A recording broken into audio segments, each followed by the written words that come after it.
Hello friends, welcome to another Canon tutorial. So in this quick tutorial I'm going to show you how you can use live view shooting on your Canon camera, and I think that's quite handy, especially when you shoot outside in different conditions. It gives you a better perspective of the image and help you to compose better, understand the light situation. I have an entry-level Canon camera here.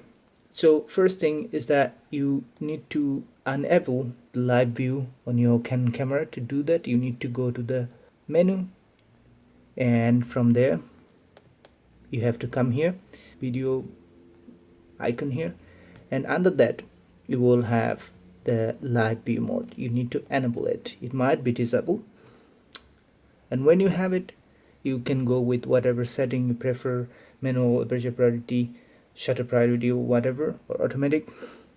And then you click here in this button. There's a button here, and that's gonna take you to live mode. So why you use that? You use it because you get a better picture. You don't need to put your eyes in this viewfinder to when you take photos. So looking at the screen, you can take out the screen as you want. You can look at it like this, or whatever the way you want, and that gives you more flexibility to have a focus and get a real-time view of the images before you capture it. Thanks for watching. I'll see you next time. Goodbye.